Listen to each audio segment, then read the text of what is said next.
in the mysterious back room. Who knows what happens back there? Oh, there we go. All right, we're up. Okay, welcome to the meeting of the Mayor and Council of Princeton. It is May 8th, 2023. Madam Clerk, could we have the meeting statement, please? Adequate notice of this meeting was provided in accordance with the requirements of the Open Public Meetings Act, including the time, date, and location of the meeting.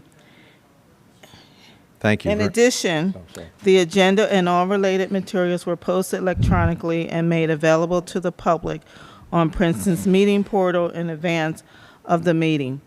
Thank you. And Mayor, just wanted to let you know the projector is not working. Projector's not working? Okay. Yes.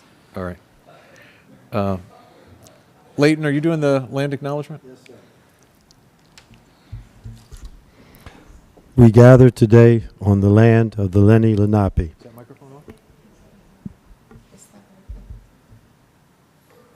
on? I'll talk a little louder. We gather today on the land of the Lenni Lenape. As members of the Princeton community, we aspire to show appreciation, respect, and concern for all peoples and our environment. We honor the Lenape and other indigenous caretakers of these lands and waters, the elders who lived here before, the indigenous today, and the generations to come. All right. Do we think the microphones are, they're not working? It's not working either. Okay. Okay.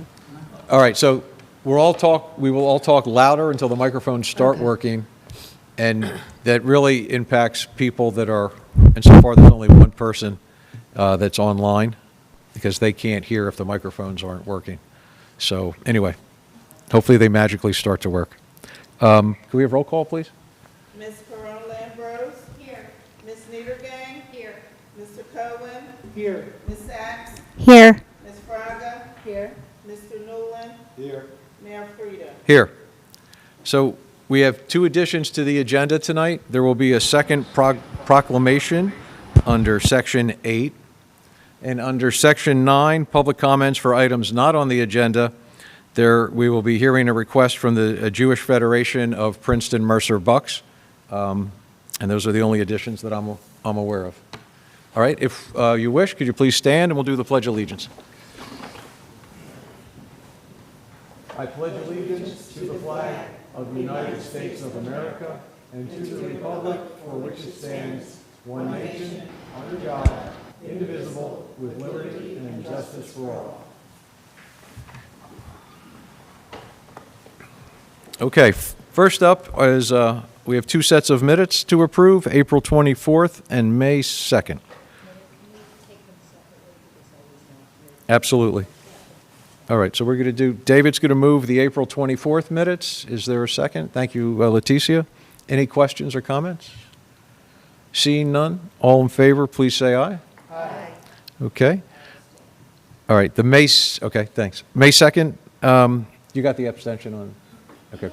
Leighton's moving the May 2nd closed session. David's seconding it. Any questions or comments? All in favor, please say aye. Aye. Abstentions? Eve's got the abstention. Thank you. All right, let's go to council first for announcements and reports. Eve? I just have one brief report, which is the ban on gas-powered lawn equipment, not including lawn mowers, but leaf blowers, hedge, string, and pole trimmers, comes back into force on May 16th through the end of September. So those of you wishing for quieter days in Princeton, your time is coming. All right. If at some point, is this working now? Can people hear us on that? You still can't. All right. If it starts working, just let me know so I can tell everybody else start using their microphones. All right. David, did you have your hand up? Yeah, I just wanted to mention that next week, May 15th through 21st, is National Bike to Work Week. So we encourage, PBAC encourages all Princeton residents who live within biking distance of their place of employment, think about taking the bike out. Michelle? Thank you. Two things. The newly designed newsletter was launched last week. We will receive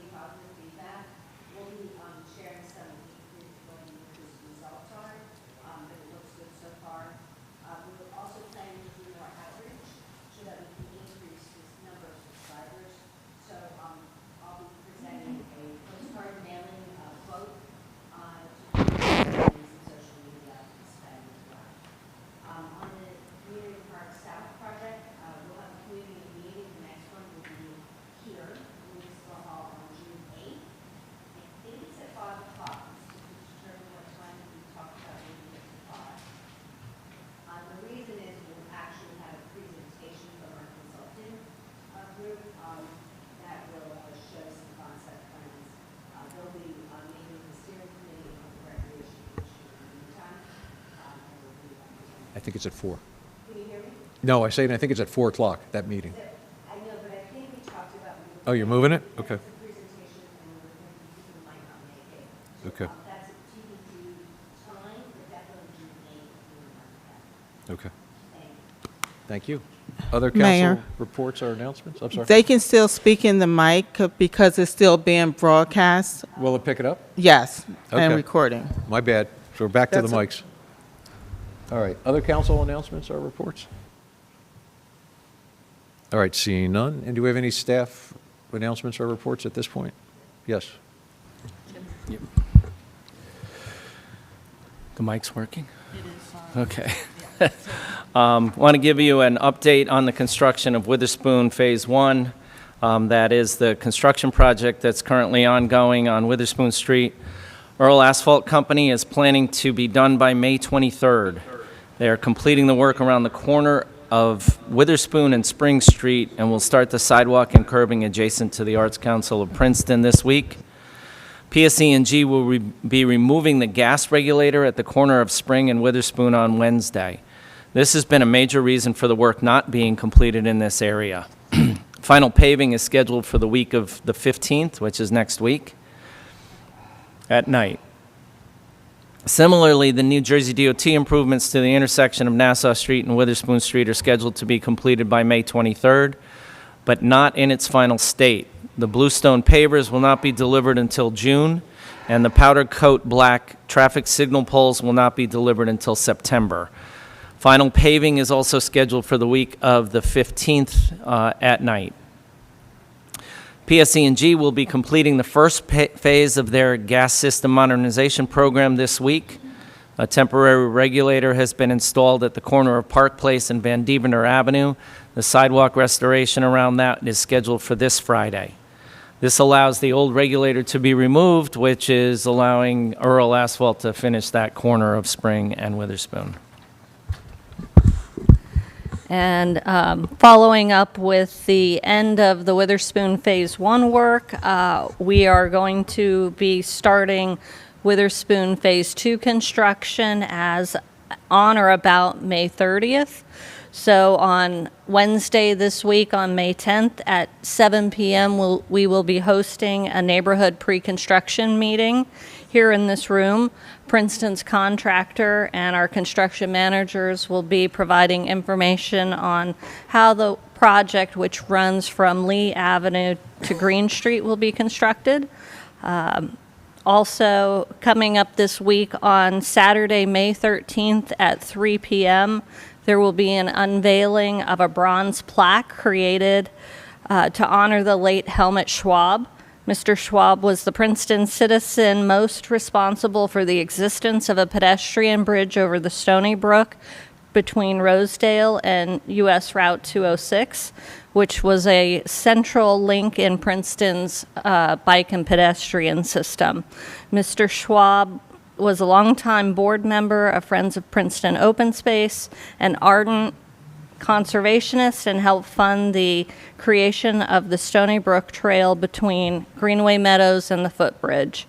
Attendees to the ceremony can park at the Hun School parking lot and walk down to the bridge along the athletic fields. We'll be posting a map so that people can find their way there. And then our last update is from our waste team. We were reporting that the Shred Fest event last month was a huge success. In our efforts to divert material and goods from the landfill, we collected over 11,000 pounds of paper for shredding and recycling, over 11,000 pounds of electronic waste for recycling, and 6,600 pounds of white goods, which are appliances, for metal recovery and recycling. So we're looking ahead already to the Fall Shred Fest as well. That's our update. Thanks.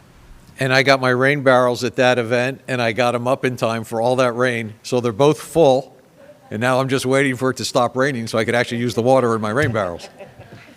Anyway, any other staff announcements, reports at this time? Okay, we have 2 proclamations, and Eve's going to go first.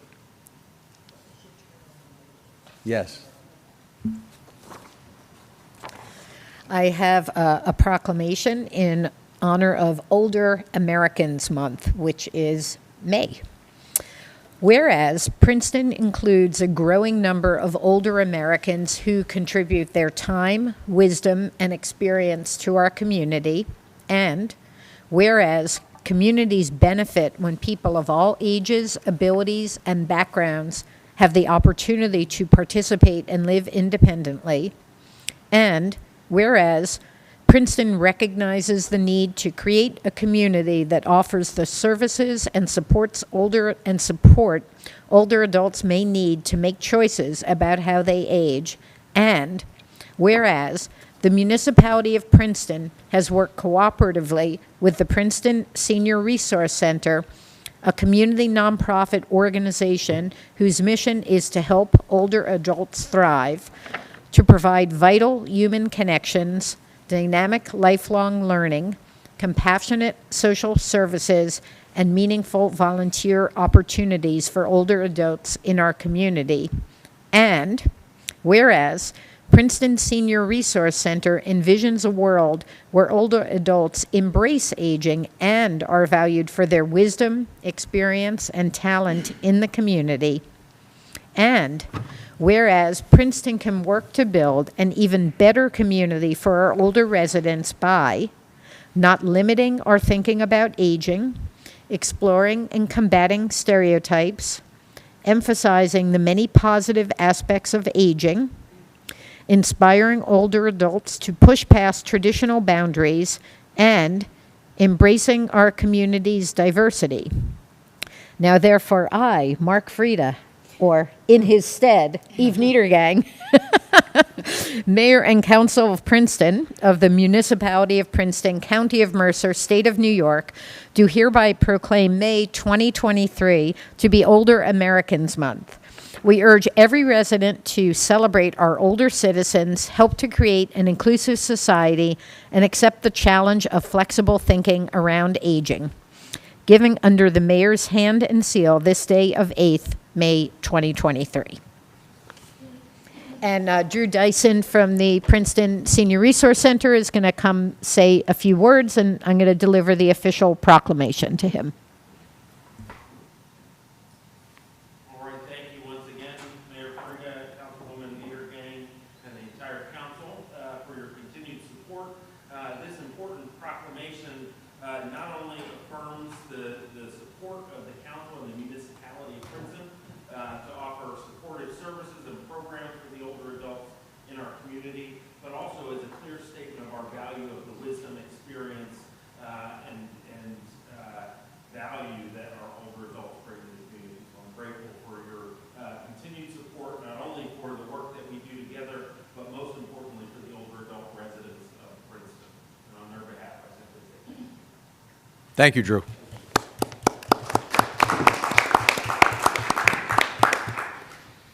Okay, I'm going to do a proclamation. Superintendent Kelly had asked us to do this. It is Teacher and Staff Appreciation Week. So whereas teachers and staff mold future citizens and shape their minds and hearts through guidance and education, and whereas teachers and staff encounter students of diverse backgrounds with various abilities, and whereas teachers and staff spend countless hours preparing lessons, creating safe environments, and building deep relationships with families and their communities, and whereas many teachers and staffs go above and beyond their role by acting as a mentor, coach, and motivator, and whereas our nation's future depends on the education our children receive today, and whereas the municipality of Princeton recognizes that its teachers and staff lay the foundation for good citizenship and provide quality education to our youth, and whereas 2022 to 2023 presented a difficult challenge due to the mental health crisis of youth cited by the U.S. Surgeon General, and teachers and staff have risen to the challenge and went above and beyond while still representing kindness and professionalism during the performance of their job. And now, therefore, I, Mark Frieda, Mayor of the Municipality of Princeton, on behalf of the Mayor and Council of Princeton, New Jersey, declare the week of May 8th, 2023 through May 12th, 2023 to be Princeton Public Schools Teacher and Staff Appreciation Week in Princeton in honor of the individuals whose dedication and commitment inspire our future. Thank you.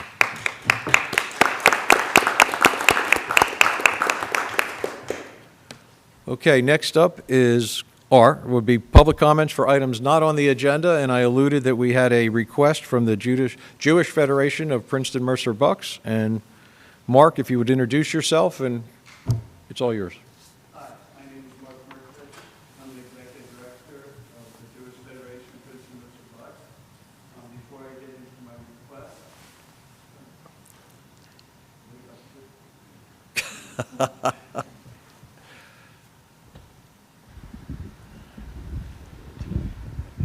Okay. Okay. Can you hear me okay? Can you hear me okay? There you go. Hello, hello? I'm not sure. It's probably impeding the situation. Before I begin, I want to just say one thing. I want to thank the Princeton Mayor and the Princeton Council for the support and advice they've given the Jewish community throughout the years. Unfortunately, as you know, anti-Semitism has been on the rise and it's been targeted. And when something happens in one place, it affects us all everywhere. And so I want to give one other special call to the Princeton Police, from Chief Sutter to Chief Brashear to Lieutenant Garrick. You've always been helpful when we've asked for extra support and help during times of crisis to supplement our own security that we have to have at our Jewish institutions, and Princeton has been a great partner in that, so I want to just go on record thanking everybody for that. Which kind of leads me in to what I'm going to discuss today. Many of you might remember about 2 years ago, we held a rally on Heinz Plaza. I know, Mia, you were there, on anti-Semitism and anti-hate as a whole. It was during the pandemic, it was well attended. Many spokesmen from different municipalities came out and spoke and gave their support to fight this horrible stuff that goes on to our communities. What we did is last year we pivoted from a hate kind of rally to a pride kind of rally. And we had the first Jewish American Heritage Festival on Palmer Square. Well attended. I'm not sure if you were able to read the little blurb I put in, but over 400 people, and we did on Palmer Square. But this year we chose to move over to Heinz Plaza because even though the weather was great, it rained for 2 days ahead of time and the grounds were a little wet. Moving over to the plaza kind of creates a couple other challenges. One, the space isn't as big, so we're asking if we can close off for 4 hours the Witherspoon area between Spring and, is it Wiggins? Wiggins Street, for safety purposes. If people go off of the plaza and people can be more free in moving around. We are going to have music. We have a group called Y Studs coming in. There's going to be some other activities going on. So we want people to be able to move around freely and enjoy their time there. We've been working with the library. They've been terrific. We're going to be using the community room for some things. As a matter of fact, it's Jewish American Heritage Month, and the whole Mercer County library system has been very open and helpful in promoting Jewish American Heritage Month through books that they're featuring, movies they're featuring, and other information we've given them. The second request I have, as we did last year, we had kosher, and I want to emphasize kosher food trucks, so it's not competing with any of the restaurants in the Princeton area. It's a big pull. It's a big pull for people to come and experience that kosher food from the trucks. So those are the two things I'm asking for. One, for safety purposes, and also the ability to maneuver around the plaza, to be able to close off the street, and also have the food trucks come again for this second annual Jewish American Heritage Festival. Are there any questions? Yes, Yeah, Michelle. that sounds wonderful. I'm just wondering, we should be done. What is the date that? tomorrow, no. Sunday, May 21st, from 2 to 5.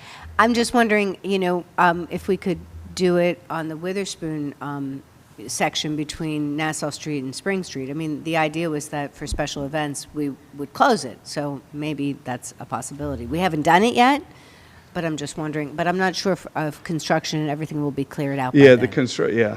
Yeah, So that might be a usually on consideration. Sunday, there's no construction, so there should be freedom. We've worked with the police department on this. I've talked to Chief Boucher. I've also been working with Lieutenant Gehring on it also. Yeah, and the other thing is, we still need a food truck ordinance in our town to allow for food trucks, so I'm I not won't go sure into that, exactly. but- I'm not sure exactly how we'll do it, but Yeah, I'm but, sure we'll figure it out. and we appreciate that last year. Yeah. You let us bring the food trucks on. We hope again you'll consider Yeah. it for this year, because That it is a sounds- big draw for the people to come. Sounds great. Well, I'll mark my calendar. Any other questions? Leticia? It's not a question, more of a comment. I know that we've closed streets in that section in the past when we have rallies on Heinz Plaza that overrun. And so I would rather see it for something positive, as you mentioned, a celebration. So if I don't see any issues with us closing it Thank you. for something like that. And just as you said, we would love you all to come. Yeah, Mark, one thing, just traffic-wise, if it were to be closed from Wiggins to Hullfish instead of all the way up to Spring, that would just make traffic patterns a lot better in the downtown during that period. Is that, Again, look, we would take wherever. The problem is if you just go to Hullfish, it doesn't really cover the whole part of Heinz Plaza. That's the concern. And I think Lieutenant Gehring was mentioning where he would best feel that the trucks would be able to locate at the back part of Heinz Plaza. yeah, okay. Even then, David? I just wanted to respond to your suggestion, Mayor.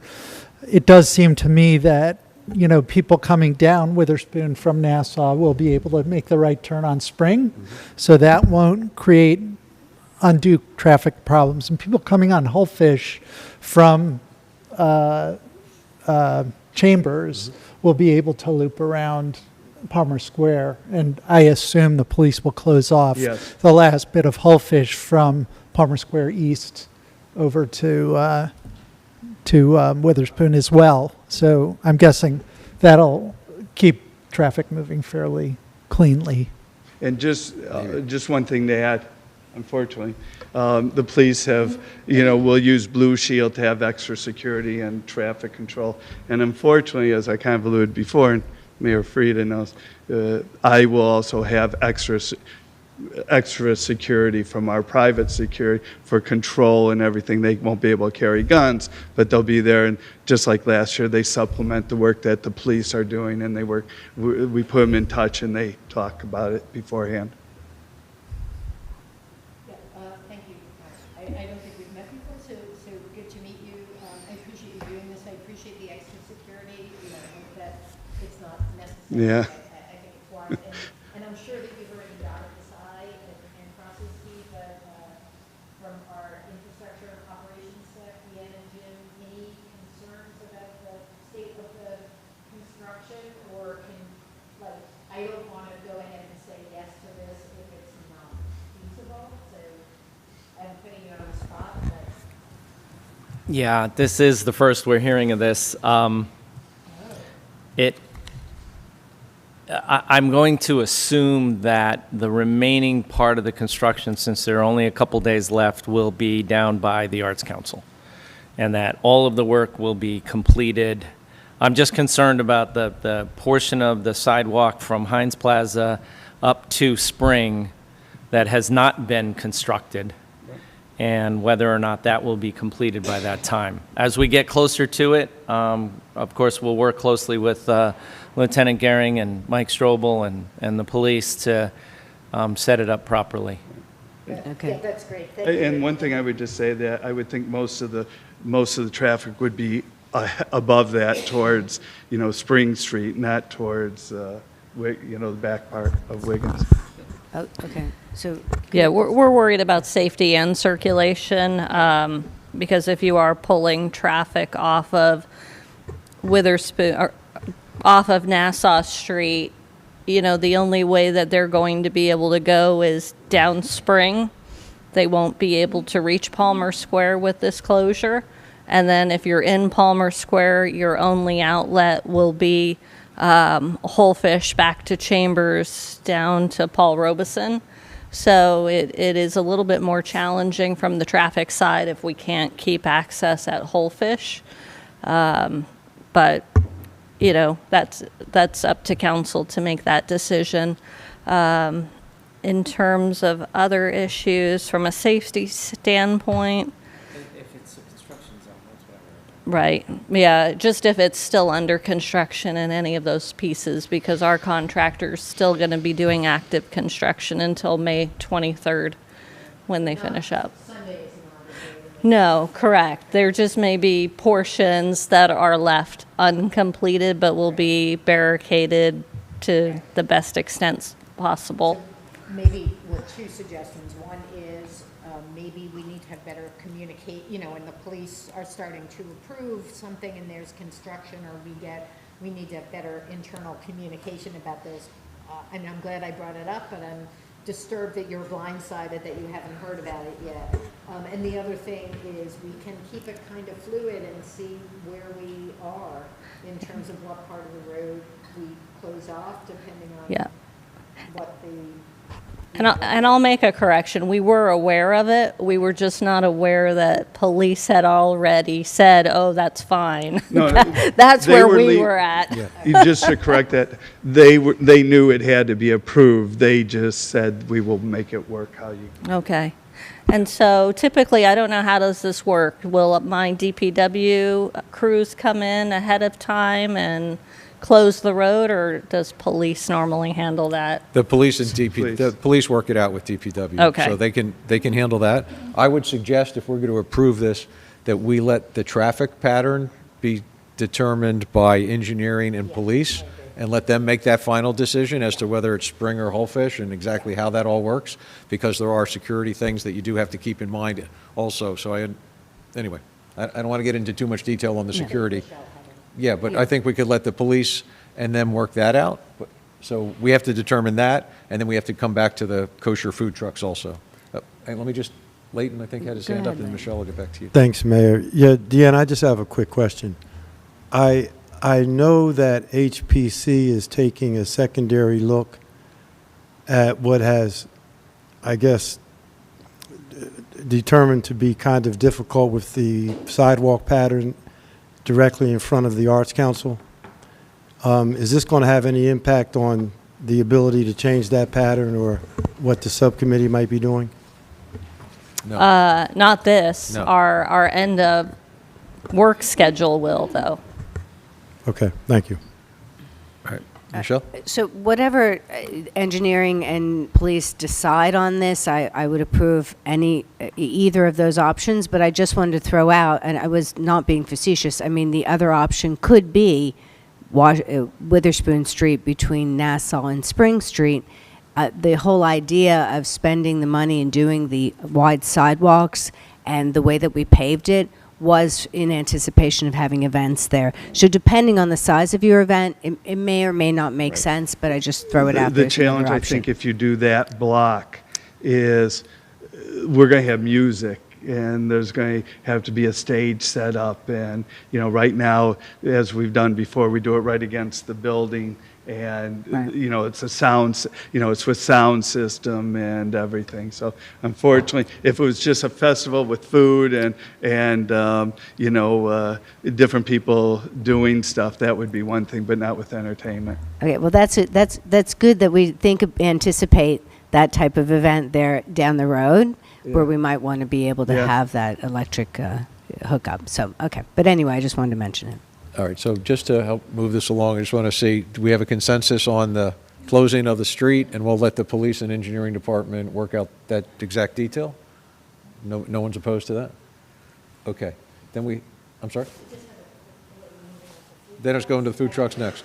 So on food trucks, is this something the health department has to We, inspect? We work with them. Yeah. We get 2 more permits. One will work and, with Deanna and, with sound and electrical, right? And then we work with the health. Last year, we worked with the health department to get the approval for that, the permit for that. And the food trucks, they provide them the information they need.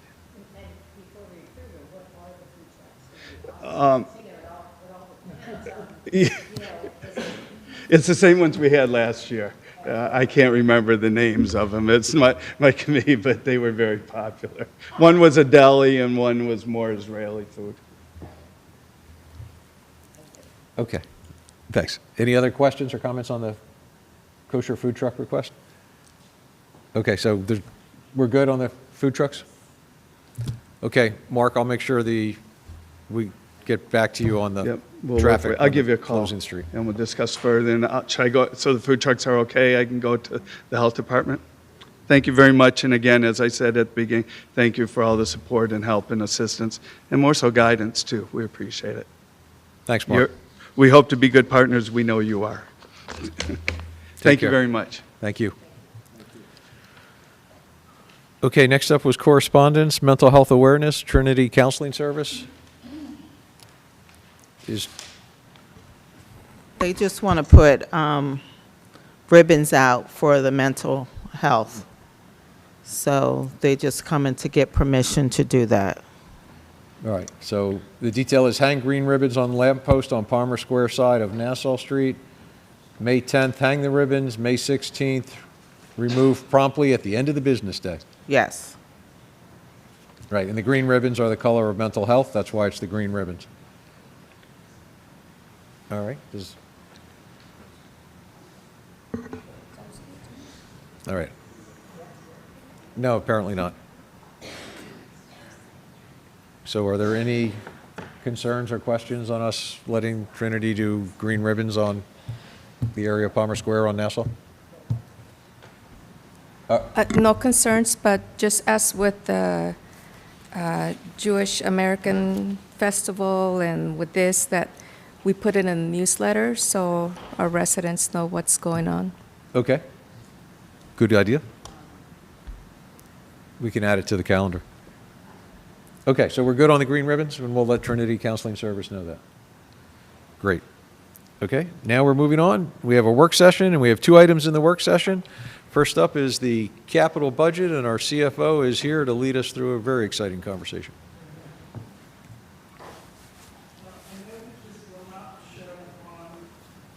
Right there.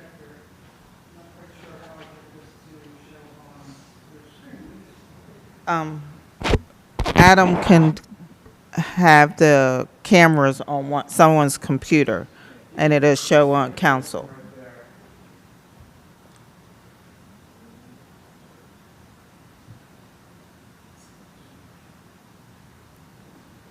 It'll show up in a few. Okay, all I need you to do is have your computer facing this way. And you just sit next to it, okay? And that camera will back the screen. But I need it on this corner.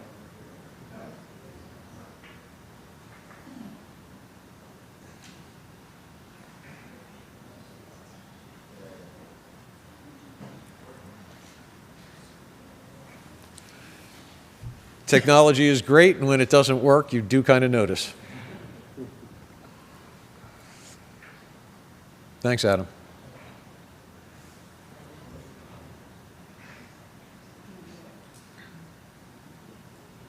He's got to put the camera on it.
Okay, we're ready. All this trouble for 3 slides. Yeah. But we'll get through it pretty quickly. So what we wanted to just go over quickly is the 6-year capital plan. Finance Committee has been working on this for a couple of months now. We have requests of about $46 million for the capital requests for this year alone. We have a down payment that would cover about $20 million worth of projects for this year. And when we met with Finance Committee, one of the things David Cohen actually raised was we have a sewer connection fee that's collected by the engineering department, and we generally fund completely the sewer projects. Right now, there's about $5 million in the sewer connection fee account. However, we have almost $14 million in projects, so obviously the math doesn't work there. So one of the things that David Cohen raised was whether we could use the sewer connection fee, not only just to fully fund portions of the ordinance, but also whether we could use it for the down payment. So we confirmed with bond counsel that we could, in fact, use some of the sewer connection fee money. So our recommendation was to then do about $3.7 million of fully funding the projects and about $500,000 for the down payment for the remainder of the $10 million of the projects for sewer. Then we also have parking projects, parking because it's a self-liquidating utility. That does not require a down payment. And on open space, we did the same thing with bond counsel. We said, well, we have open space money. Can we use open space money as down payment money? And they said, yes, we can. So we take that out of the equation as well. Deanna has, I think it's 4 different projects that are have a grant component to them. And again, by bond counsel criteria, we do not have to come up with down payment money for the grants.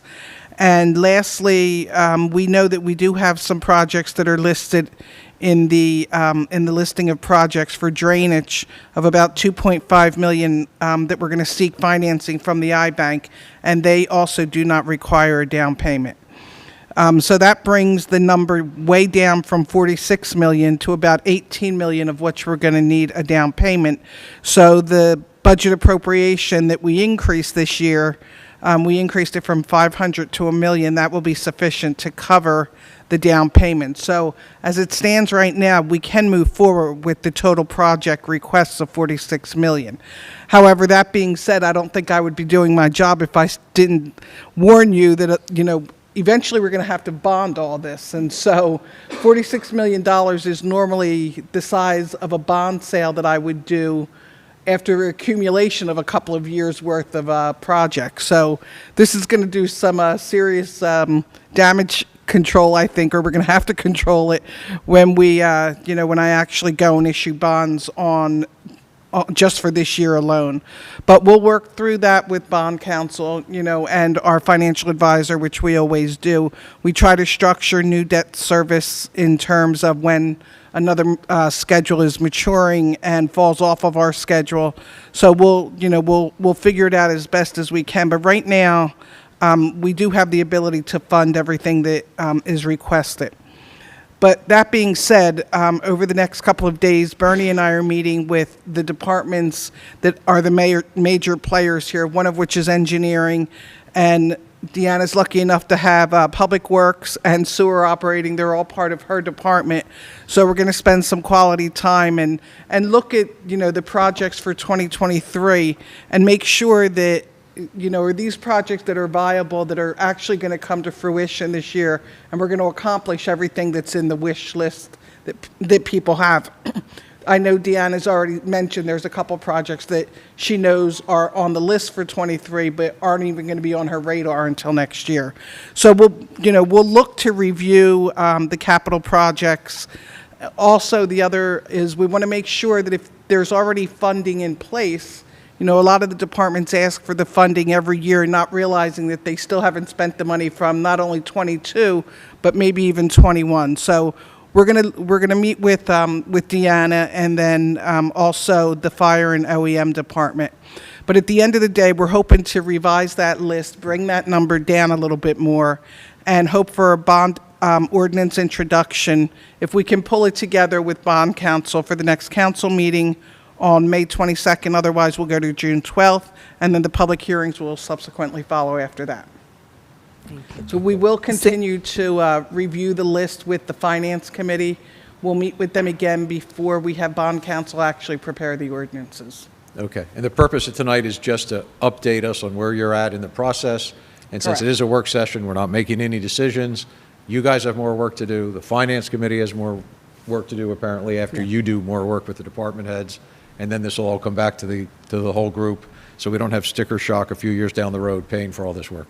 Correct. It's- Okay. Sandy, it's May 23rd, not the 22nd. Oh, sorry. Okay. Thank you. All right, let me go to Michelle and then Eve, and then we'll jump over that's on this side. So I didn't have much to add, but thank you. I just want to thank Sandy. She really has, I mean, she was able to project what the down payment was that's already in our operating budget this year. So it was really pretty amazing. You're just phenomenal, and I really appreciate, we all appreciate everything you do. It is sticker shock, but there's a lot that needs to be taken care of for sustainability. A lot of things with deferred maintenance, things that didn't get done during COVID. So it's a big year, and I really appreciate your support, and particular to Deanna and her team. You're doing a phenomenal job. There's a lot there. So good luck, and thank you. So, Sandy, thank you very much.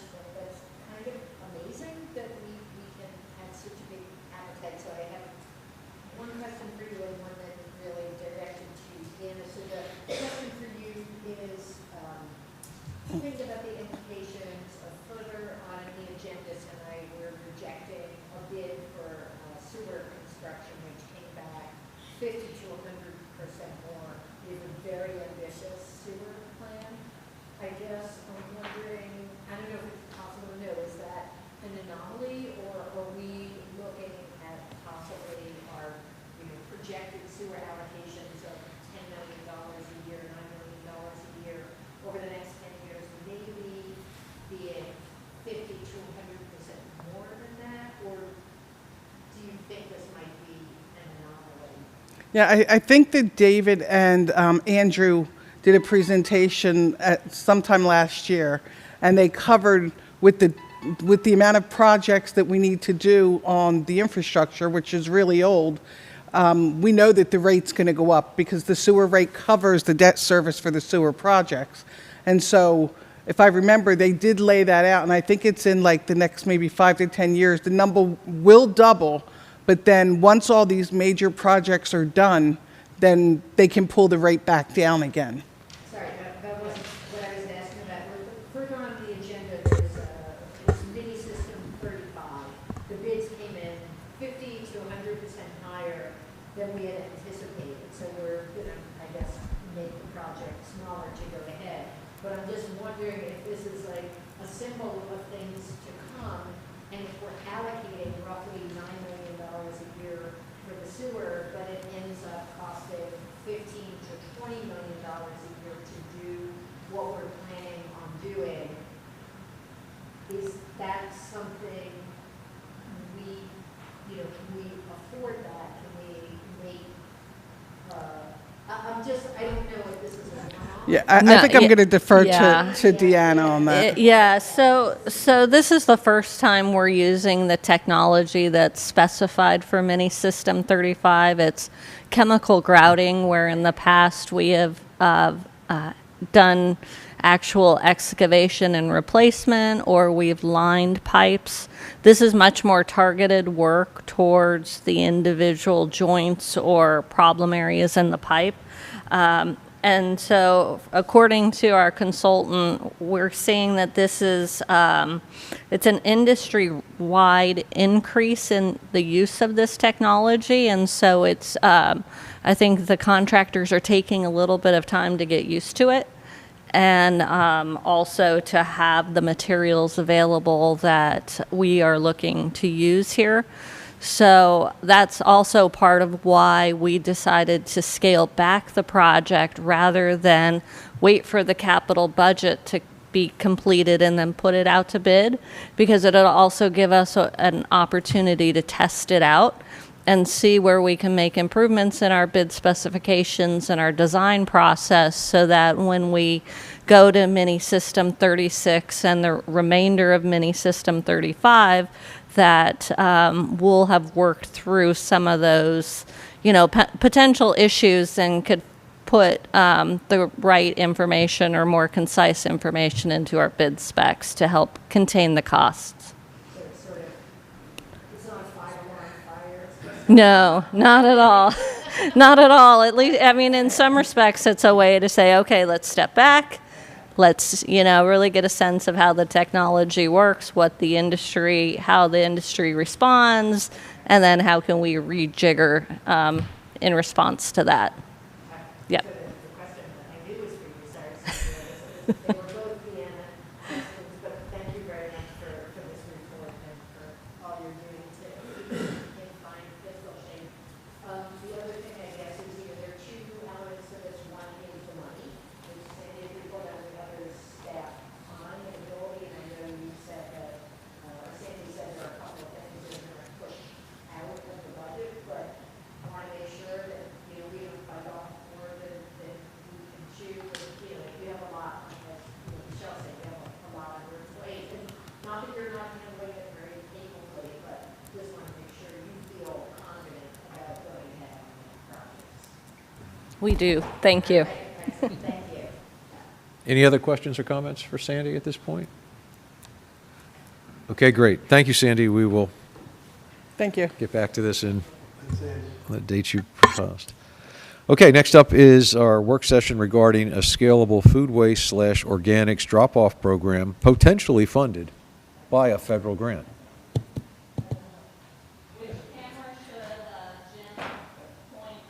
I would think the same one.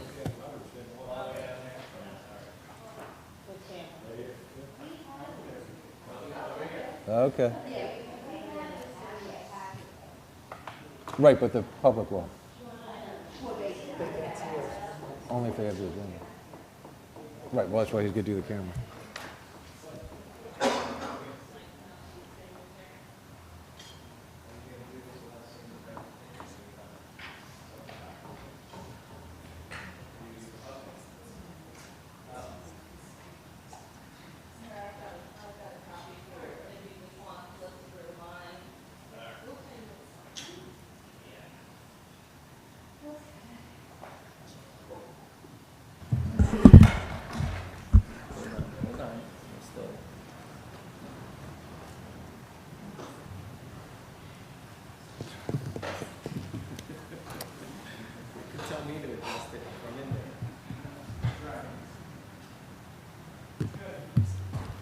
Good? Okay. Good evening. I'm gonna set Why my don't we just- timer, see if we can get through this quickly. No. Oh, No, why no. don't we just let Adam catch up to this so people that are watching can, Okay. although I think he's got Bernie, he's on your PC right now, so don't pull up anything confidential. There we go. Okay, we're good. Okay, great. Thank you. Good evening, everyone. Thank you for having us here tonight to discuss a proposal for a community food scraps drop-off program. Let me introduce our team before we start the presentation.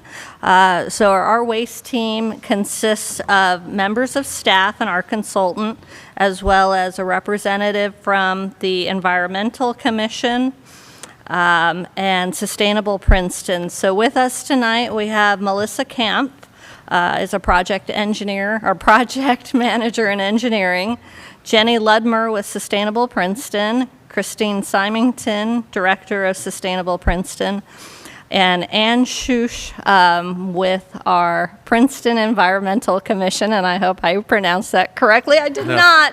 No. Darn, sorry.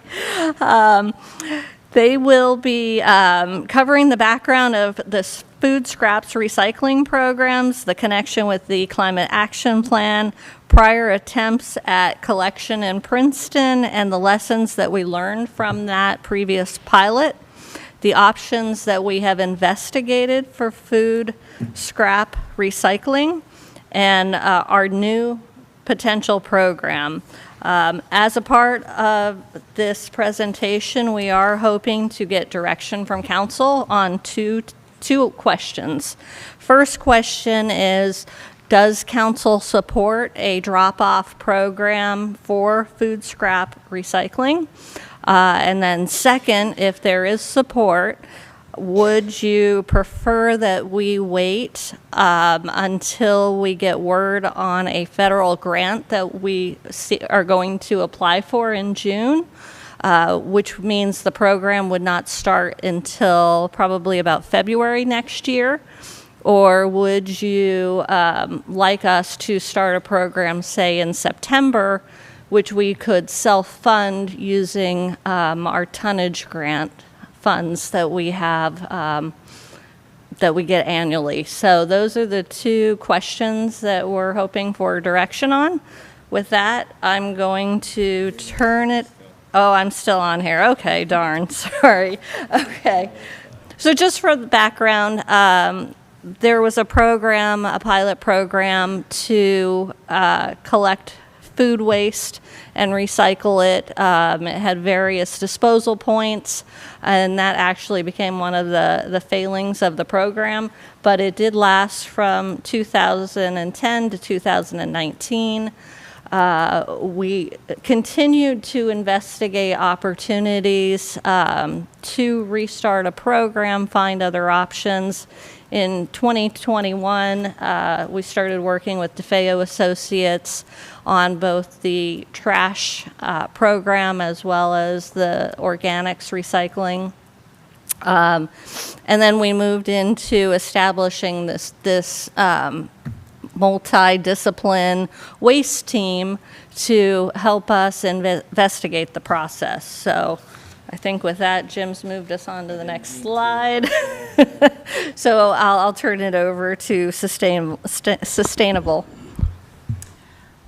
So a drop-off program for food scraps fulfills Objective 10 of the Climate Action Plan, which aims to reduce emissions from our waste stream. Over to you, Ann. Princeton conducted a pilot organic food waste program several years ago, a subscription-based, subsidized residential curbside collection program. With 1,000 participating households at its peak, the program ended in 2019 due to rising costs, uncertainty that the food waste was being recycled at all. The program relied on voluntary source separation, but contamination levels became unmanageable as well. We have put in place a program going forward that will rely instead on proper staffing, education, and communication between residents, staff, and the processing facility to overcome these problems.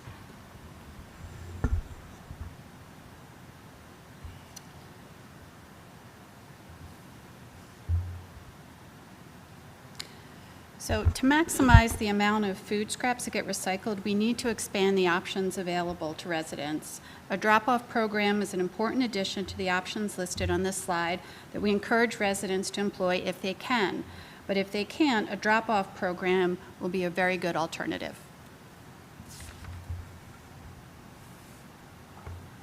An online survey was conducted from August through November 2022 through our Zen City Project website and shared to residents through our mayor and council newsletter and directly with the previous 2018 Curbside Pilot Organics Program contact list.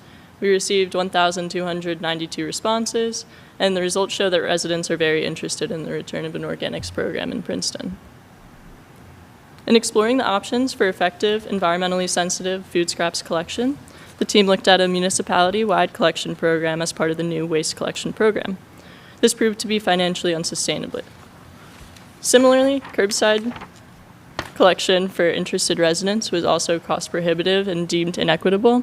Both of these options would also be subject to the same issues experienced in the prior program. Providing drop-off locations seemed to be the most cost-effective and equitable solution, so we investigated the best way to implement this. First, the implementation of a drop-off program does not negate the other options available to residents. Backyard composting and a subscription-based curbside pickup are viable for those who choose to do it this way. We encourage all of these programs and more, but we are specifically looking at the most suitable municipal option. So why a drop-off program? Food Scraps drop-off program is the most sustainable, equitable, and scalable solution for reducing municipal food waste and diverting waste from landfills. These programs have been successfully operated in other New Jersey municipalities in recent years. Here are a few examples. We've researched programs in Hoboken, Secaucus, Jersey City, conducting interviews with these municipalities. We also visited Westfield and met with their staff to assess their program. Each started out slow and scaled up as there was an interest and need for more drop-off sites.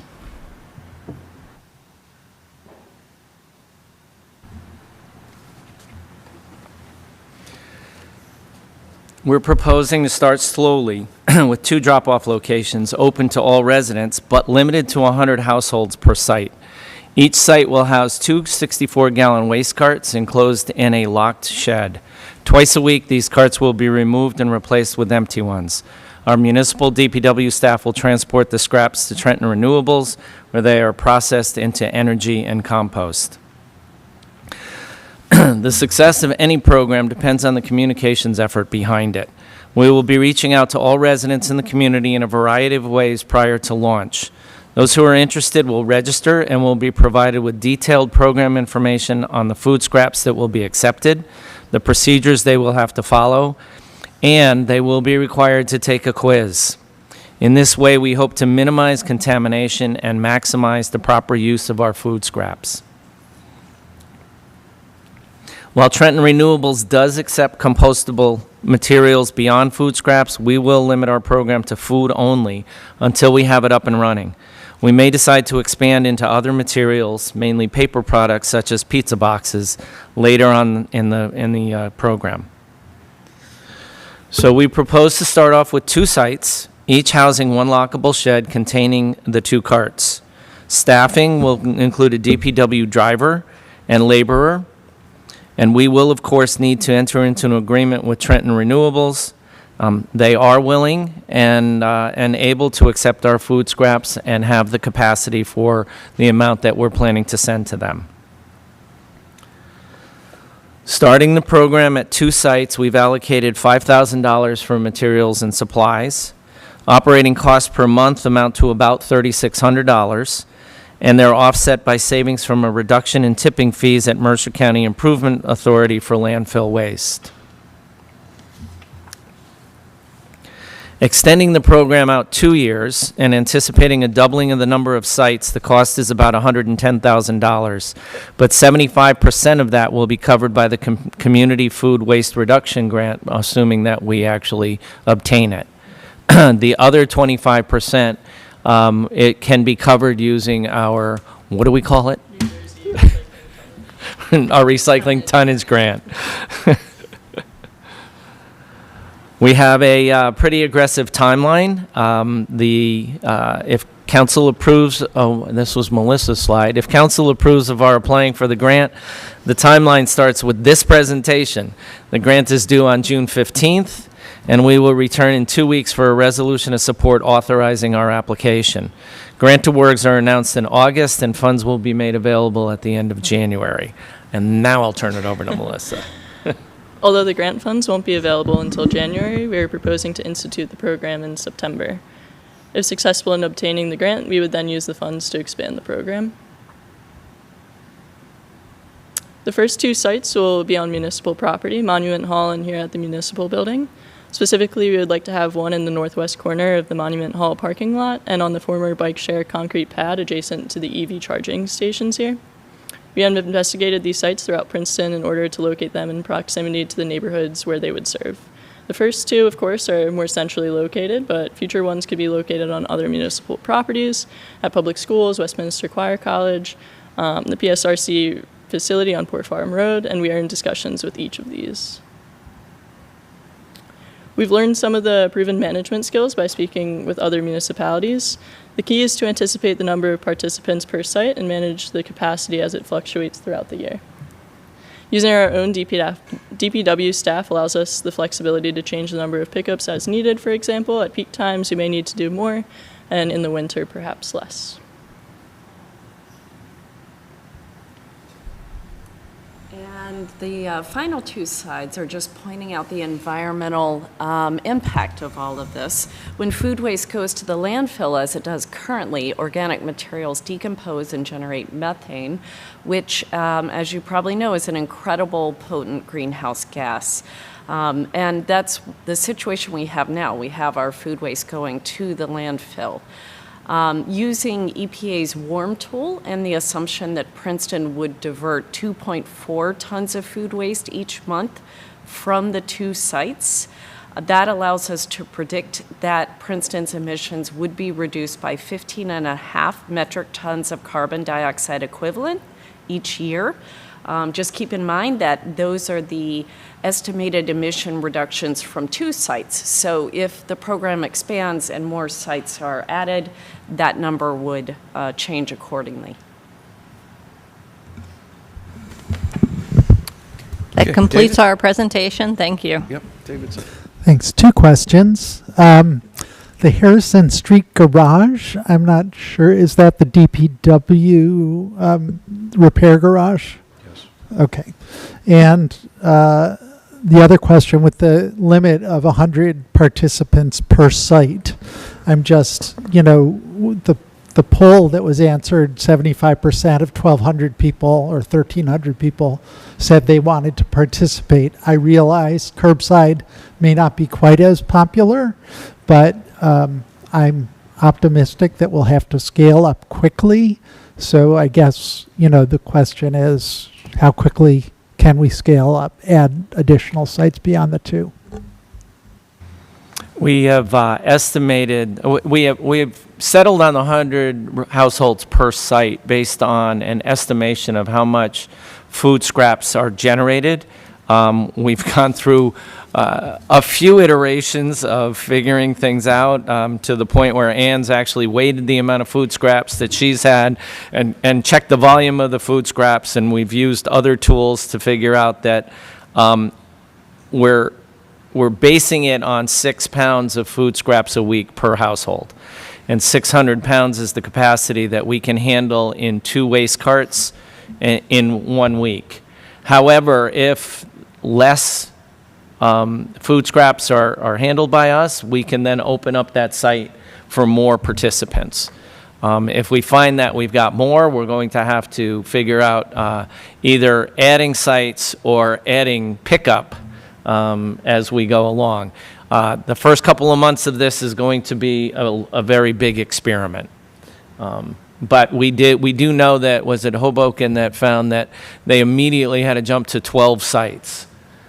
So as Melissa pointed out, we're speaking with the Princeton Public Schools, and we're talking with Drew Dyson at PSRC about using Poor Farm Road, and we're talking to the Westminster Choir College as well. All of them seem very interested in assisting us. We just have to get over those humps of lease agreements and how things are working out. So if we've got 6 sites already identified. 6, 1, 2, 3, 4, 5, 6 extras. Yeah. Thank you. I'm going to pick up a little bit on what David said, and then I have a question also on the same line. I was disappointed. I understand that, if we get the 2 sites up and running, it's only 200 people, and that is, again, I think David is correct that not everybody in our 1,000 or so households that participated in backyard, in having compost picked up at their house is going to want to bring it to another site. My husband was quite frustrated about that, and I'm like, it's not that big a deal. He's like, but the carbon emissions. So so I don't know. So I don't know what the demand will be, but as we so the one question I have about that is your suggestion, and I'm sure there were discussions about this, was first come, first serve. And I wonder in terms of signups, and I feel that's not the most equitable way to do that because some of our community members are less in touch with what's going on, and it's going to be people who are like foaming at the mouth, who are ready to get this. started that are going to sign up. And I would love to see, but you'll have to discuss it on your own and see if this is workable, a lottery instead. Like you set a deadline, everybody signs up, then you just pick 100 names out of a hat. And that way someone who finds out about it 3 weeks after the announcement has a shot of getting involved. I do think that could be more equitable. So I just want to raise that concern.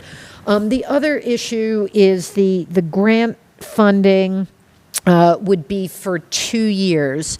And then after that, well, there's some startup costs. The majority of the costs are continuing on, their labor, their vehicle miles, et cetera. So we're looking at something for 4 sites. We're looking at roughly $50,000 a year, $50,000 to $60,000 a year. Does that seem about right, or are there possible economies of scale or other types of things that might, again, it's a fraction of the $1 million a year that we were cited for, pick up in the community. But just wondering what because I don't want to start this unless we have an ongoing, I don't want to pull it in 2 years. I want to make sure we have an ongoing commitment and that it's financially feasible to continue. I'll try to answer both of your questions. So we'll take note about the lottery. We've also spoken with the Recreation Department, who has a lot of municipal interactions and signups for programs. And they also recommended maybe holding back some spots to be able to accommodate residents, again, like you said, that maybe haven't heard about it or for some circumstances weren't able to participate with an online sign up as well. So we're definitely keeping that in mind as well as we move forward looking at the sign up program. In terms of the long-term costs and scalability, we do understand that at a certain point, rather than using DPW staff and vehicles to do the transportation of materials, if we get to a certain size, then we could put that transportation out to bid. And depending on the market that's out there, we may realize savings, but then it will also free up those guys to go back to their DPW services. So yeah, we'll be balancing all of that in the program to make sure that we're not losing on the other side of it.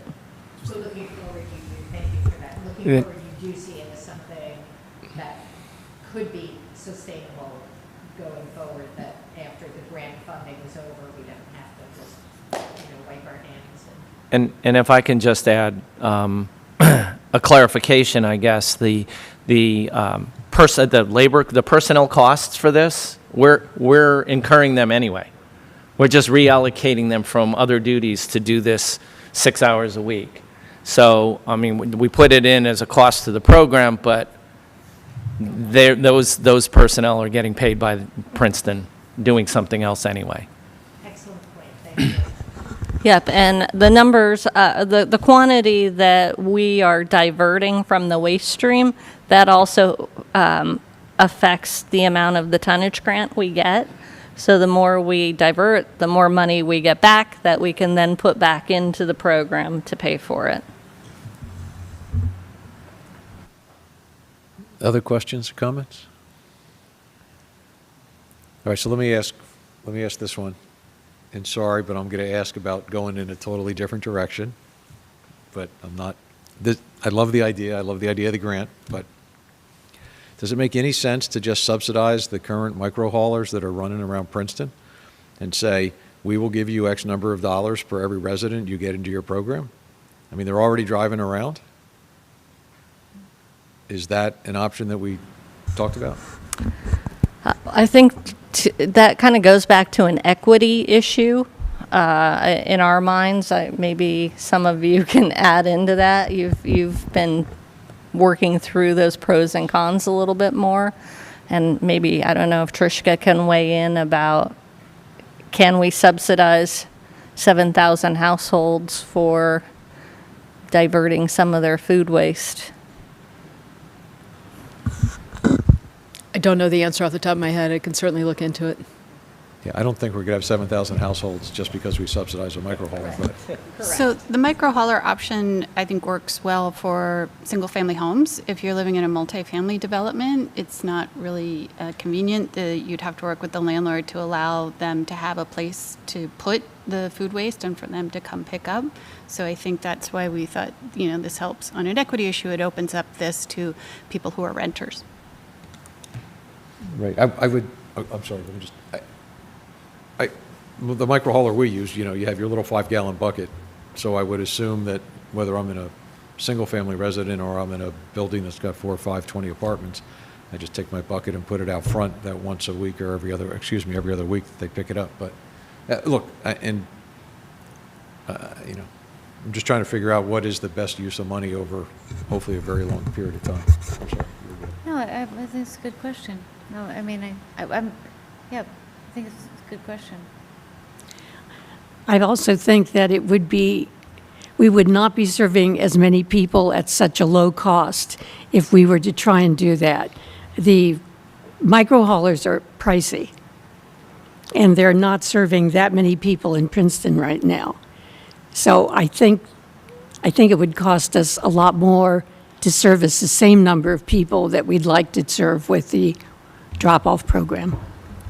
Right. By subsidized, Mark, you mean basically there are certain people who are paying for them to pick up now, and you're saying we would actually then, for households who couldn't afford to, presumably, to pay for them to pick up, we would pay that? Is that what you were assuming? Well, I don't know that we would pay it outright, but we could subsidize the cost enough to bring the cost down to make it easier for anyone in the community to take advantage of the service. Again, this is a very high-level question, right? Because it's not like I've really investigated this to the degree it needs to be investigated, so. Part of it, too, is that the micro haulers don't have the capacity even to cover 1,000 households. There's 2 or 3 haulers in the area that service town. None of them have the capacity, so they would all have to ramp up in order to have capacity.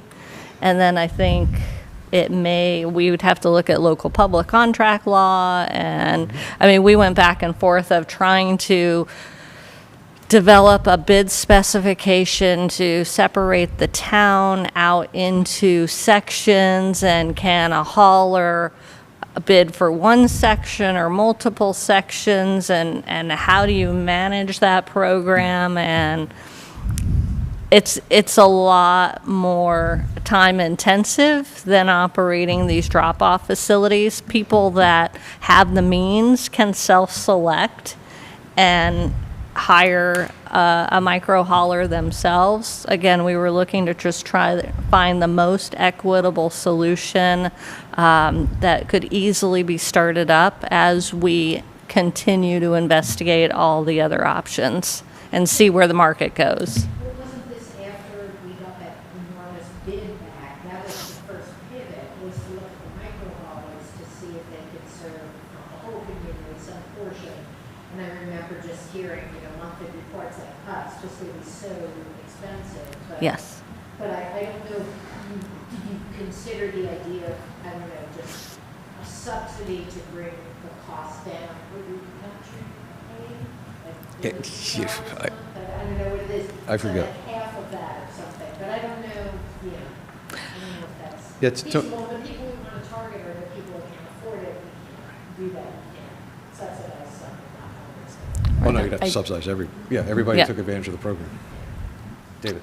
Yeah, I'm trying to work some of the numbers in my head, and if it is $30 a month, you're talking about $360 a year. So to serve 100 people, that's $36,000 a year, and that compares to what was the number for serving the 200 with?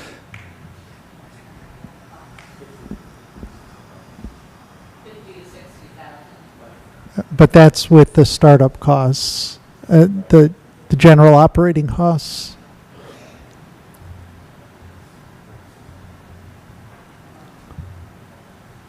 It's about $3,600 a month. So Times So it's, right, so it's about, right, and that's for 200 people, so it's sort of half as expensive. But I guess if we subsidized half the cost for residents of the micro haulers, it could sort of be a wash. I do think, though, Jim's point is really important as well, that we're already paying the DPW staff, and so it's an accounting thing where it's really actually, if we can spare the DPW staff who are doing this work from their other tasks, it's really quite inexpensive to have these drop-off Yeah, it's about locations. $550 a month at that point. I mean, maybe it's not an either or. I think we should continue to publicize the awareness of the micro haulers, and maybe there are things we can do to help support making it more available. We can continue to look into that, and also, as many options as we have as possible. It's not one size fits all. We can continue to look at that as to, creating a menu of options for residents to consider. The main thing is I think residents really want an option right on the table. So this would be something, we can say, here is something that's available for those who feel most strongly about it. So let's get back to your two original questions. So the first one was, do enough of us support the program to apply for the grant? Right? Let's make sure that is good. And then Okay. the question is, do we try to start it up with the September startup, which is putting our money up front, which isn't reimbursable, or do you wait till February, assuming you get the grant? Let's start and also work the kinks out, at a smaller scale. Okay, so we're all good on starting, and we're all good on starting without waiting for the grant. Yep. Michelle?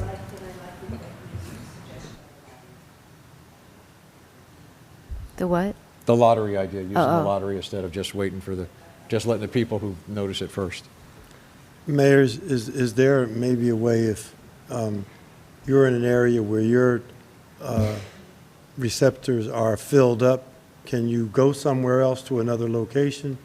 Or are you mandated to go to the location closest to your home?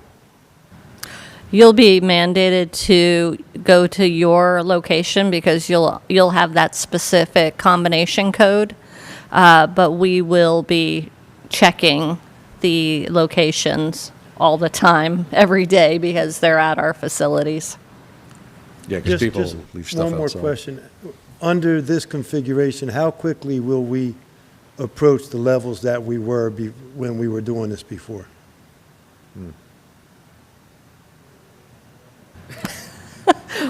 We can look into that and get you an answer. Okay. It's going to take a while. Okay. Well, I mean, it is good that it's an option, and hopefully people will really consider using it. Right. I think it's just also important to remember that I forget who was reporting on the demise of the old program, but they were pretty polite about it. Like, we weren't sure that the waste was getting recycled. Actually, we were pretty sure that the waste was not getting recycled. So the day we start this program, we'll be ahead of where we were with the other program, if you think of it that way. But there were a lot of people who felt really virtuous in the previous program. And you can't put too high a price on virtue, right? There you go. Okay. Anything else you wanted to ask? No, thank you very much. Thank you.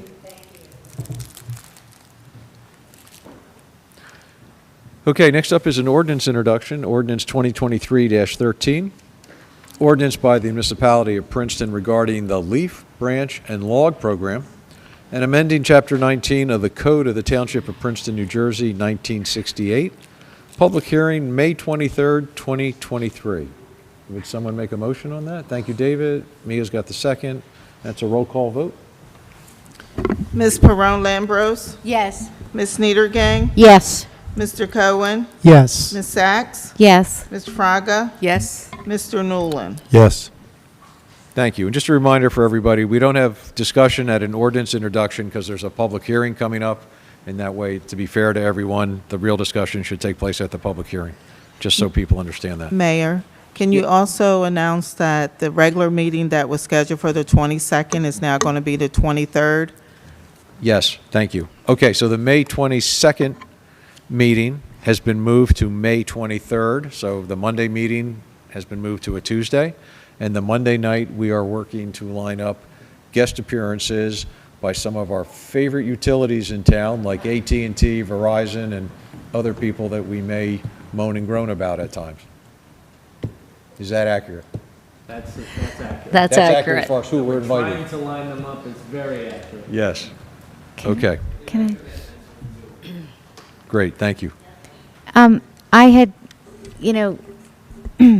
proposed that we do this because I envision it as an opportunity for the wider community who are really quite upset and frustrated and often furious about the lack of cell service. And I think we ourselves have continued to feel confounded at the fact that we know that it's a daily struggle just to make a phone call. I mean, I talk to people all over the world with much greater ease than I do just talking to someone 2 blocks away from me, and just trying to maintain it's a daily challenge. It's a disruption of our life.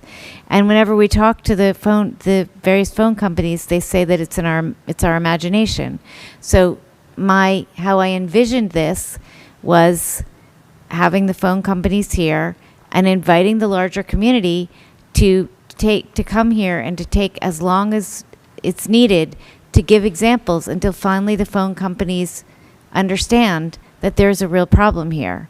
And that is how I was hoping this would unfold. So we need to start getting the word out. I know that in particular, the schools they have security concerns about the lack of service in various schools. It's just a problem, and it goes on and on and on, and they're not remedying it. And the fact that they pretend it doesn't even exist, and I know, Jim, you've said they've started to acknowledge, but we need a much greater acknowledgement of what a big problem it is and what they're going to do to change it, other than putting big ugly poles in the middle of our new revitalized Witherspoon Street. Okay, so going into resolutions, 23-171, resolution of the Mayor and Council of Princeton authorizing an agreement with the Princeton Farmers Market for use of Heinz Plaza on Thursdays between June and November 2023. Well, Michelle's got the motion. Leighton's got the second. Questions, comments? No, just glad to see that it's going to move back to Heinz Plaza. It's a sign that we're in a post-COVID world, and I'm happy to see it there again. Right. So, thank you. Deanna, And do you thank just you want to for- highlight the parking arrangements? Thank you for that. Yes, so Jess and Natalie have returned. Thank you for coming tonight. They have indicated that they've successfully worked with Palmer Square Management to be able to accommodate some of the vendor parking, both in the garage as well as on Griggs Lot. So it does minimize the need for the on-street parking by the library as well as in the Spring Street garage. So thank you for making that effort for us. Yeah. So are we still providing parking in the garage to some extent, or what's the? We are, yes. To what degree? It's reduced to 15 spaces. Mayor, I had asked earlier today what the cost was of both the on-street and the garage parking, and do you want to say something about that number, which was quite modest? So it's $205 in the garage is the cost for the 15 parking spaces. And on street, do we have those numbers? I think it was $14, if I can recall correctly. So it's fairly minimal. Okay, any other questions or comments? Do you want to say anything, even though it appears we're about ready to? Another moment of glory. I thank you to council, I think, and thank you to all of the other community partners that we have. And Palmer Square stepped up and helped out with the larger trucks and just making it easier for operations. So thank you to Palmer Square, and thank you to the town, and thank you, Deanna, in particular, for helping us navigate this process and getting us to the finish line here. So thank you. I would also like to say thank you to the mayor and the council and Deanna for helping putting this all together. I'm really excited to bring the market to Heinz Plaza. Yeah. Thank you. And it looks like the the first date should be June 1st. Yeah, we can move it up a week, so it'll be great. Can't wait. Okay. Thank you. Any other council comments or questions? If Very not- exciting. Yeah. If not, all in favor, please say aye. Aye. Thank you very much. Thanks for the effort. Thank you. Next up is 23-172, resolution of the mayor and council of Princeton rejecting bids for the mini system number 35 sewer rehabilitation project and authorizing the rebid of the project with modified scope. David's got the motion, Mia's got the second. Questions, comments? I think we kind of talked about it. Yeah, we already. So all in already got favor, please say aye. Aye. Aye. Okay. 23-173, resolution authorizing a professional services agreement in the not-to-exceed amount of $19,800 with H2M Associates, Inc. for engineering services related to sanitary sewer trunk line inspections. Mia's got the motion, Leighton's got the second. Questions, comments on this? All right, hearing none. All in favor, please say aye. Aye. 23-174, resolution of the mayor and council of Princeton authorizing a contract with Marv Waterproofing, Inc. in the not-to-exceed amount of $1,110,000 for the Spring Street Parking Garage Repair Program 2023. Eve has got the motion, Michelle's got the second. That's a lot of money. Can we just explain what the heck we're doing? So this contract is the first structural repair contract that is being undertaken for the Spring Street Garage since it was built nearly 20 years ago.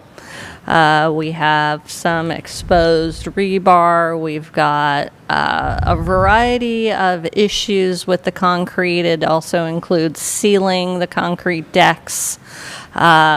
We are recommending a $20,000 additional alternate which is awarded as part of this contract amount, and that is also to make ADA improvements within the garage around the parking spaces and access to the elevators. So it's a project. It will require that up to 100 parking spaces at a time will be closed off, and that's a 24/7 closure while the work is taking place.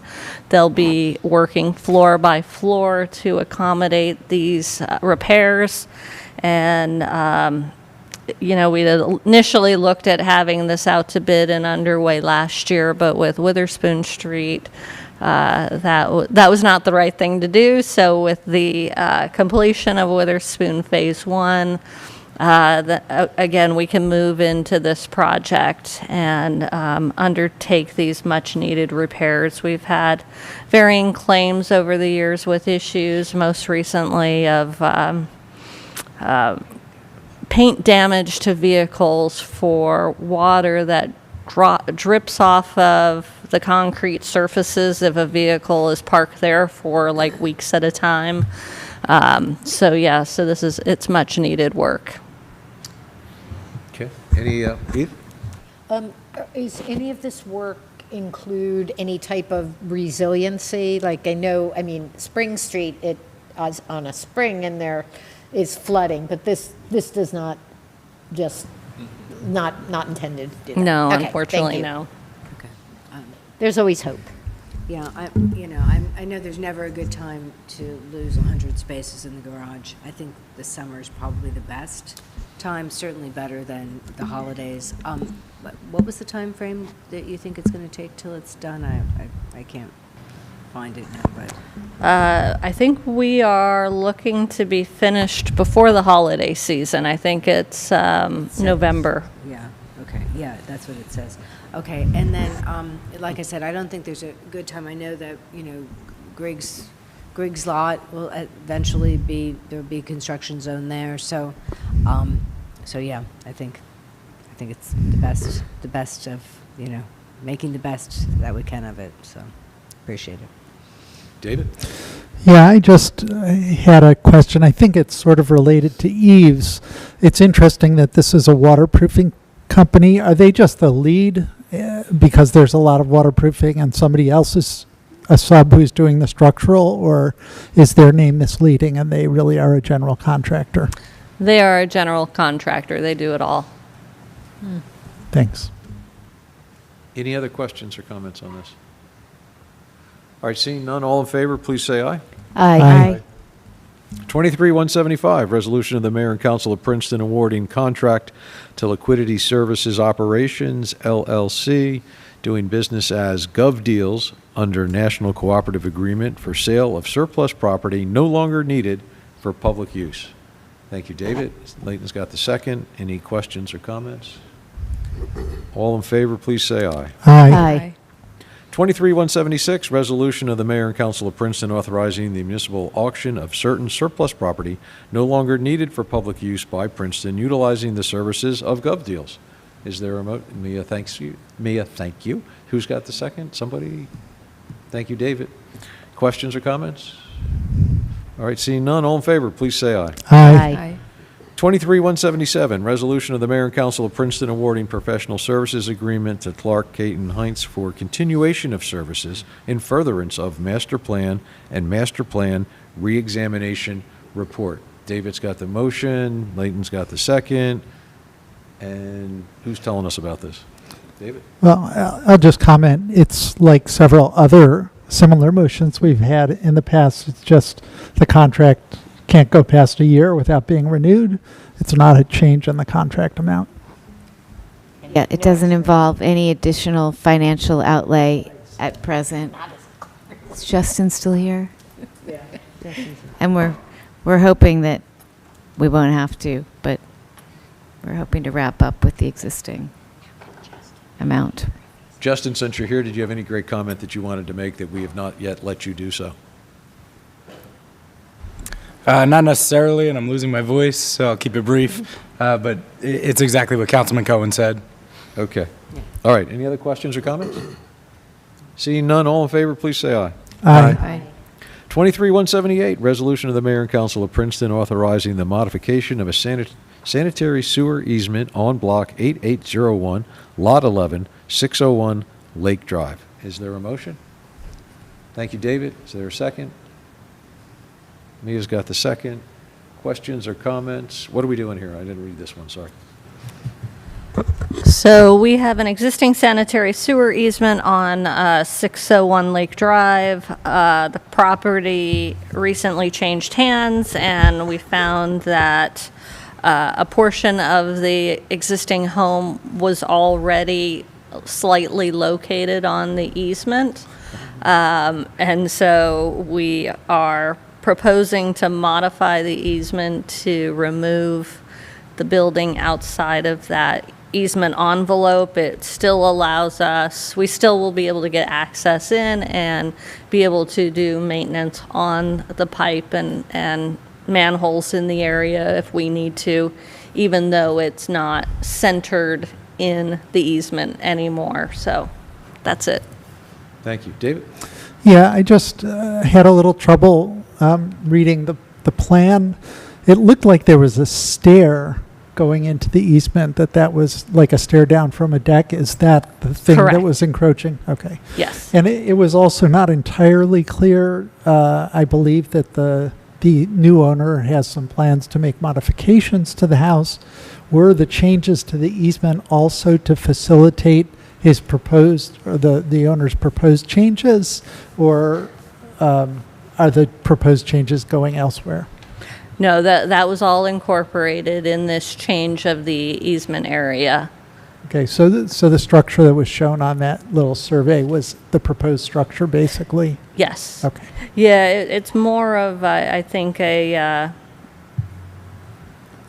improvement within the existing footprint rather than an expansion of the footprint. Okay. Any other questions or comments? All right, all in favor, please say aye. Aye. 23-179, resolution of the mayor and council of Princeton effectuating the terms of the financial agreement with Princeton Thanet Road Urban Renewal LLC. Mia's got the motion. Who's got the second? David's got the second. God. All right, so basically this is, Happy to explain. I'm sorry. I'm happy to explain. Go right Okay, ahead. yeah. Our tax assessor made a mistake and overbilled, and this is us rectifying our mistake. There you go. Any other questions or comments? All right, all in favor, please say aye. Aye. Consent agenda is next, 3 items, if everyone's content with them being in there. I think Eve is making a motion to move the consent agenda. Thank you. Is there a second? Thank you, David. All in favor, say aye. Aye. David, do you have a motion? Yeah, I think it's time that we adjourn. There you go. Is there a second? Thank you, Eve. All in favor, say aye. Aye. We're done. Thank you Thank all for you. attending. Have a great evening.